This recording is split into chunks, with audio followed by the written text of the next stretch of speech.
ਇੱਕ ਜੋ ਬਹੁਤ ਵੱਡਾ ਸਟੋਰਮ ਆ ਰਿਹਾ ਸਦਰਨ ਕੈਲੀਫੋਰਨੀਆ 'ਚ ਵੀ ਆਊਗਾ, ਮੈਕਸੀਕੋ 'ਚ ਆ। ਕਹਿੰਦੇ ਵੀ ਰੇਅਰ ਸਟੋਰਮ ਹੈਗਾ ਆ। ਲਾਸਟ ਟਾਈਮ ਜਦੋਂ ਇਦਾਂ ਦਾ ਸਟੋਰਮ ਆਇਆ ਸੀ 1997 ਦੇ ਵਿੱਚ ਨੋਰਾ ਨਾਮ ਦਾ ਜੋ ਸਟੋਰਮ ਸੀ ਉਹ ਆਇਆ ਸੀਗਾ।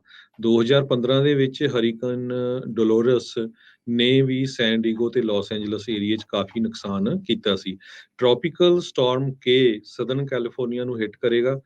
ਹਵਾਵਾਂ ਆਲਰੇਡੀ ਬਹੁਤ ਤੇਜ਼ ਚੱਲ ਰਹੀਆਂ। ਕਹਿੰਦੇ ਵੀ ਮਿਡ ਆਫਟਰਨੂਨ ਫਰਾਈਡੇ ਅੱਜ ਜਾਣੀ ਕਿ ਦੁਪਹਿਰੋਂ ਬਾਅਦ 40 ਮਾਈਲਸ ਪਰ ਆਵਰ ਦੇ ਹਿਸਾਬ ਨਾਲ ਹਵਾਵਾਂ ਆਲਰੇਡੀ ਚੱਲ ਰਹੀਆਂ ਸੀਆਂ ਤੇ ਕਈ ਜਗ੍ਹਾ ਤੇ ਪੁਰਾਣੇ ਦਰਖਤ ਵੀ ਇਸ ਹਨੇਰੀ ਦੇ ਨਾਲ ਪੁੱਟੇ ਗਏ ਹੈਗੇ ਆ।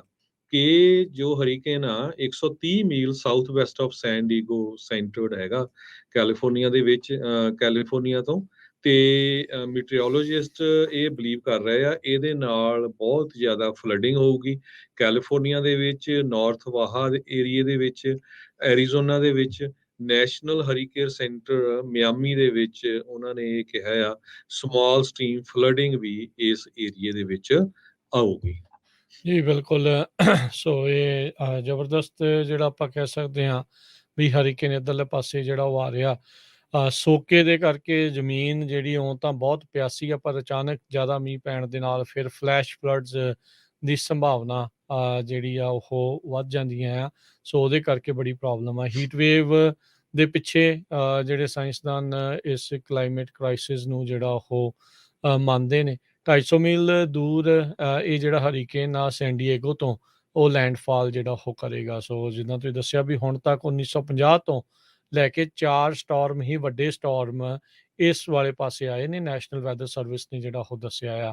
ਸੋ ਯੂਐਸ ਦੇ ਵੈਸਟ ਕੋਸਟ ਤੱਕ ਪਹੁੰਚਦਿਆਂ ਇਸ ਸਟੋਰਮ ਦੀ ਜਿਹੜੀ ਸ਼ਕਤੀ ਆ ਉਹ ਤਾਂ ਘਟ ਜਾਊਗੀ, ਪਰ ਇਹਦੇ ਨਾਲ ਜਿਹੜਾ ਨੁਕਸਾਨ ਆ ਕਾਫੀ ਜ਼ਿਆਦਾ ਜਿਹੜਾ ਮੈਕਸੀਕੋ ਵਾਲੇ ਪਾਸੇ ਜਿਹੜਾ ਡੈਫੀਨੇਟਲੀ ਹੋ ਸਕਦਾ ਆ। ਸੋ ਆਪਾਂ ਉਮੀਦ ਕਰਦੇ ਹਾਂ ਵੀ ਭਾਈ ਨੁਕਸਾਨ ਜਿਹੜਾ ਉਹ ਘੱਟ ਆਵੇ। ਮੀਂਹ ਦੀ ਤਾਂ ਜ਼ਰੂਰਤ ਆ, ਪਰ ਸਿਮਣ ਵਾਲਾ ਮੀਂਹ ਪਵੇ। ਅਚਾਨਕ ਪਿਆ ਮੀਂਹ ਫਿਰ ਰੋੜੀ ਜਾਂਦਾ ਆ ਤੇ ਉਹ ਨੁਕਸਾਨ ਸਗੋਂ ਜ਼ਿਆਦਾ ਕਰ ਜਾਂਦਾ ਆ।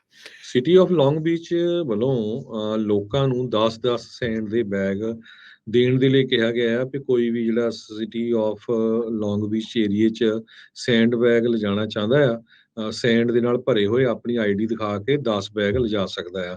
ਅਦਰਵਾਈਜ਼ ਜਿੰਨੇ ਵੀ ਫਾਇਰ ਸਟੇਸ਼ਨਸ ਹੈਗੇ ਆ ਉੱਥੇ ਤੁਹਾਨੂੰ ਐਮਟੀ ਜੋ ਬੈਗਸ ਆ ਉਹ ਮਿਲ ਜਾਓਗੇ ਤੇ ਤੁਸੀਂ ਸਮੁੰਦਰ ਤੋਂ ਜਿਹੜਾ ਹੈਗਾ ਰੇਤਾ ਉਹ ਨਹੀਂ ਚੱਕ ਸਕਦੇ ਹੈਗੇ।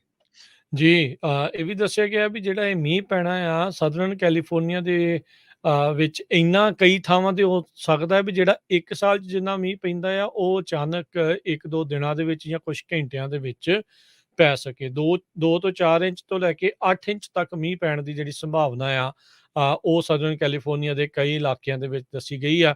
ਸੋ ਜਿਹੜੀਆਂ ਸਲੋਪਸ ਨੇ, ਜਿਹੜੀਆਂ ਹਿਲਸ ਨੇ ਉੱਥੇ ਇੱਦਾਂ ਦੀ ਸੰਭਾਵਨਾ ਆ ਜਿਹਦੇ ਕਰਕੇ ਲੈਂਡਸਲਾਈਡ, ਮਡ ਸਲਾਈਡ ਇੱਦਾਂ ਦੀ ਸੰਭਾਵਨਾ ਜਿਹੜੀ ਉਹ ਬਣੀ ਪਈ ਹੈ। Moderate risk of excessive rainfall ਇਹਦਾ ਲੈਵਲ 3 ਦੇ ਉੱਤੇ ਜਿਹੜਾ ਇਸ ਦੀ ਵਾਰਨਿੰਗ ਆ ਉਹ ਰੱਖੀ ਗਈ ਆ। ਕੁੱਲ ਲੈਵਲ ਇਸ ਦੇ ਜਿਹੜੇ ਉਹ 4 ਰਹਿੰਦੇ ਨੇ। ਸੋ ਹੁਣ ਦੇਖੋ ਅੱਗੇ ਆਉਣ ਵਾਲੇ 36 ਘੰਟਿਆਂ ਦੇ ਵਿੱਚ ਕਿੰਨਾ ਮੀਂਹ ਇਸ ਦੇ ਵਿੱਚ ਪੈ ਜਾਂਦਾ ਆ। ਅਗਲੀ ਜਿਹੜੀ ਹਰਜੋਤ ਸਿੰਘ ਜੀ ਗੱਲ ਕਰਦੇ ਜਾਈਏ, ਨਿਊਯਾਰਕ ਨੇ ਸਟੇਟ ਆਫ ਐਮਰਜੈਂਸੀ ਡਿਕਲੇਅਰ ਕੀਤੀ ਆ ਪੋਲੀਓ ਨੂੰ ਜਿਹੜਾ ਉਹ ਲੈ ਕੇ।